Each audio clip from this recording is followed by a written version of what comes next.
Olá pessoal, eu sou Mari Damasceno, trader, analista CNPI. Estou sempre aqui no canal da Clear Corretora falando de operações e day trade, mas hoje eu vou trazer vocês comigo para conhecer a Investo. Eu estou aqui hoje com a Alessandra Gontijo, aqui na Investo, e a gente vai bater um papo sobre ETFs. Assunto longo é assunto que eu gosto. Mas Ale, para começar, antes da gente ir para a sala, diz para mim, o que é ETF e o que é a Investo?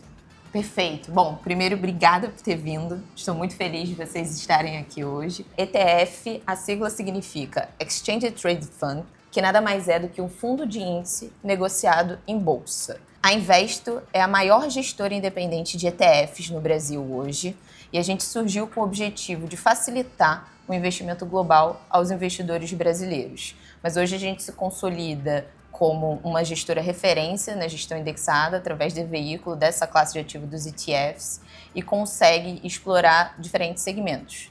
Tanto que o nosso forte em termos de crescimento são os ETFs de renda fixa brasileira, seguidos ali de renda variável global, temos também renda fixa global, temos ETFs alternativos, ETFs de cripto. Então hoje nós posicionamos o nosso portfólio como uma boutique dos ETFs, oferecendo e possibilitando que o investidor brasileiro consiga criar o seu portfólio via ETFs da Investo. Vamos bater um papo, porque eu trouxe uma lista de perguntas para te fazer. Você tem um tempinho aí para mim, para a gente poder bater um papo? Vamos lá? Vai.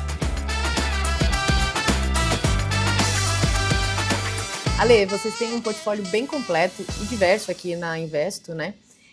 Pensando na alocação, principalmente de quem está começando a entender esse universo de ETFs, o que você sugere para que a pessoa comece a olhar em termos, não sei, de setores, temática, acesso a outras economias, a parte global, a diversificação? Para esse público, né, que é o público que a gente tem aqui, qual que você acha que seria o primeiro tipo de ETF a olhar? Para começar, eu acredito que a melhor opção para o investidor brasileiro seja através dos ETFs de renda fixa brasileiros. Então, hoje no portfólio nós temos 3 opções, com destaque para o LFTB11, que é uma composição de Tesouro Selic com Tesouro IPCA, né? E uma composição pequena de Tesouro IPCA de NTN-B 2060, que adiciona um pouquinho de 1% de volatilidade, né? Então, obviamente, a rentabilidade desse ativo é uma cesta de títulos públicos, e a rentabilidade vai variar com abertura e fechamento de curva, mas ele tende a render ali marginalmente acima do CDI. Então, hoje ele rende 102% do CDI, por exemplo, e é um título, é um ativo que você pode usar como margem nas operações de garantia para B3, né? E o fato de ter essa composição, ele tem um prazo médio de repactuação acima de 720 dias, então tem o benefício tributário, né? Você tem 15% de IR, independentemente do prazo de resgate, você tem ausência de IOF, ausência de come-cotas. Então, assim, o melhor ativo para você começar a investir e fazer com que, como investidor, você tenha acesso à bolsa da forma mais conservadora possível é o LFTB11. E olhando para a parte de renda variável, onde você acha que é legal o pessoal começar olhando, dentre os produtos que vocês têm? Olha, para começar é o World 11, WRLD11, que é um ETF de economia global. Ele replica o VT lá fora, tá? É um ETF muito negociado e muito conhecido lá fora no mercado americano, que é um mercado super desenvolvido. E ele traz à tona esse conceito de diversificação, porque ele investe em mais de 9.800 empresas ao redor do mundo, em diversos segmentos, em diversas economias. Ele tende a se beneficiar de movimentos em economias desenvolvidas e em economias emergentes, e, ao mesmo tempo, traz para o investidor aqui no Brasil esse conceito de diversificação de baixo risco, né, comparativamente falando a outros ativos ali de renda variável. E é uma forma também do investidor dolarizar o seu patrimônio via B3. Então, hoje ele não precisa enviar recursos lá para fora, ele consegue já ter essa solução financeira no que diz respeito à alocação de patrimônio via o World 11, que é o ETF de economia global da Investo. Então, eu acho que isso também resolve muito uma dor do pessoal, de uma forma geral, do investidor, nosso público aqui que gosta um pouco mais do tático e a gente acompanha mais de perto as oscilações do mercado, política. A gente sempre fala do risco Brasil e é uma forma de minimizar um pouquinho desse risco Brasil, né, dessa exposição à economia, na verdade, brasileira. Então, fica a dica aí para quem está começando agora, boas alternativas, porque esse assunto é gigantesco, né, Ale? Para vocês começarem a estudar. Então, já anotem aí. a família dos LFTs, né, da Investo, e o World 11. Para quem está acostumado com day trade, a gente lida com o gerenciamento de risco todos os dias, ou deveria pelo menos estar lidando com o gerenciamento de risco todos os dias. Eu acredito muito que o ETF é uma forma da gente suavizar muitas vezes o risco que a gente corre de forma global, quando a gente olha para o nosso patrimônio de forma global. Olhando para essa questão risco, como que a gente avalia, por exemplo, um ETF do ponto de vista de risco? Óbvio que eu sei que a oscilação dele vai seguir ali o que é a referência dele. Então, por exemplo, o World 11, como a gente já falou, ele vai seguir o mundo, né? Tem lá todo o índice de referência dele. Mas como que a gente avalia o desempenho desse ETF, não o desempenho do índice, tá ok? Boa. Bom, para começar, eu acho que essa classe de ativo, de ETF especificamente, é uma ótima forma do investidor brasileiro mitigar risco.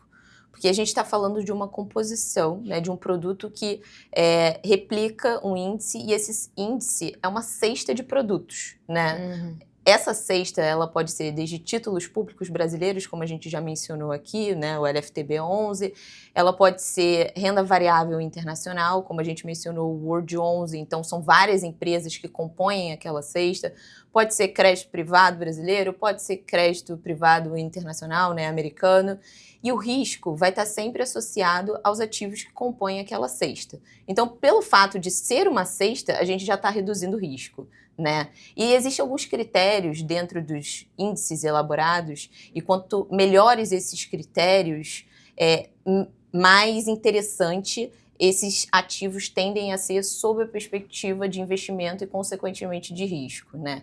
Porque, por exemplo, alguns critérios de qualidade, alguns critérios de liquidez, você consegue trazer sofisticação para a escolha dos ativos que compõem aquele índice. Então, se a gente for parar para pensar, né, obviamente existe o risco de mercado, né, a oscilação dos ativos que compõem aquela cesta de produtos. Se estiver falando de um produto internacional, existe o risco cambial também, então a oscilação do câmbio.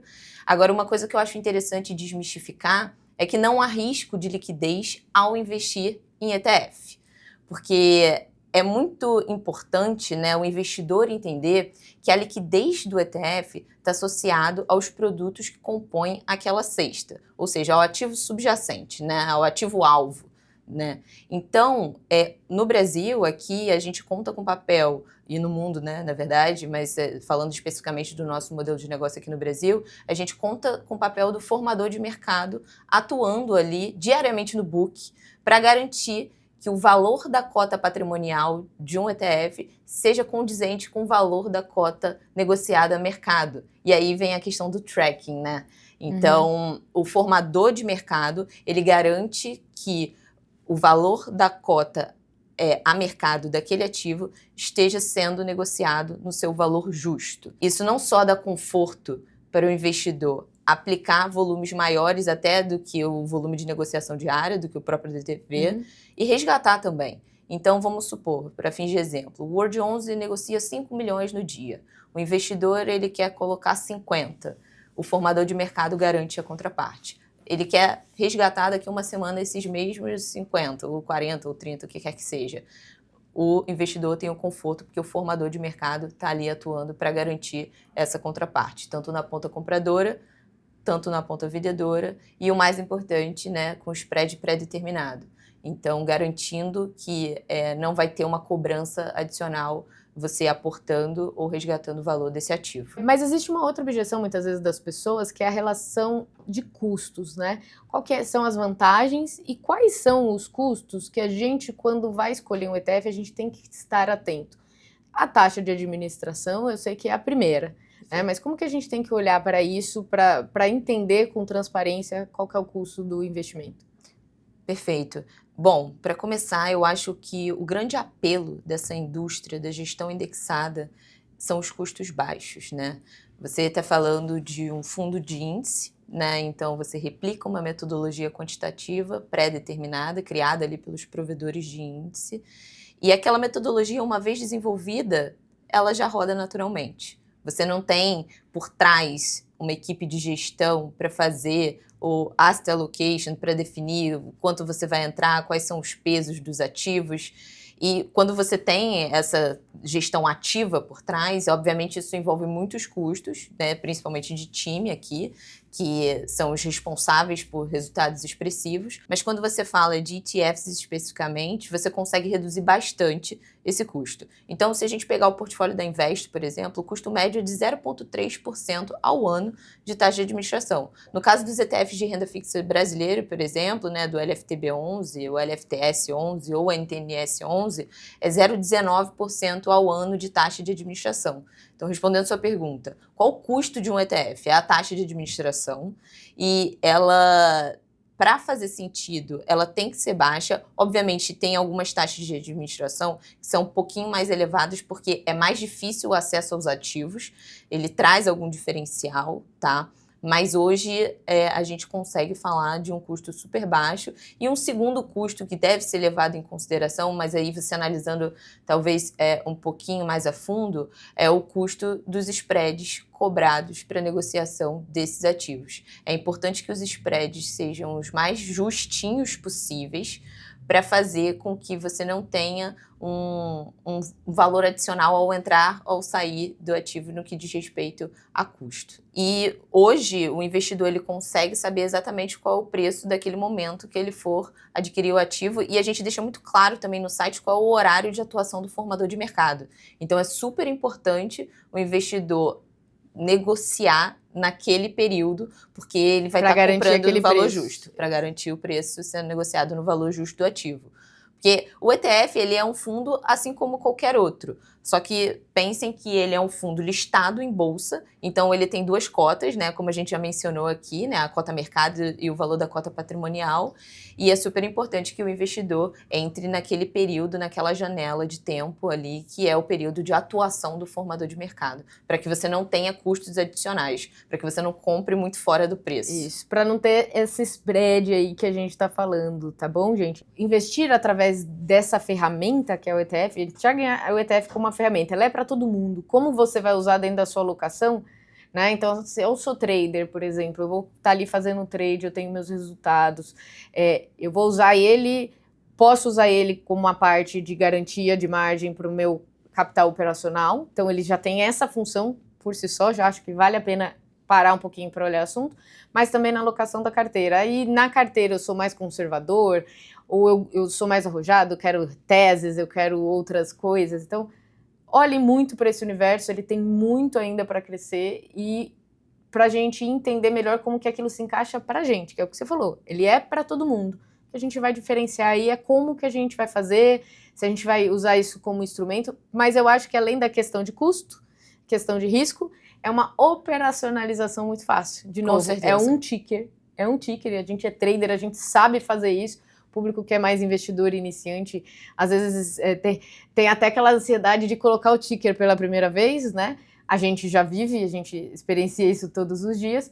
Então, com o ticker, a operacionalização é muito mais fácil, eu não preciso ficar acompanhando relatório trimestral, porque mesmo para um fundo que acompanha... Aliás, esse é um dado interessante, né? A gente sabe que não só no Brasil, mas no mundo, mas, via de regra, o percentual dos fundos de gestão ativa não batem os seus índices de referência. Só por esse argumento, eu acho que já vale a gente olhar para os fundos de gestão passiva, e é passiva no sentido de que não tem movimento, tá? Mas é porque ele segue uma regra fixa ali, né, do índice, vai seguir o índice de referência. Só por esse argumento já vale a pena. A gente, como trader, a gente lida com a probabilidade a nosso favor. A gente fala muito isso.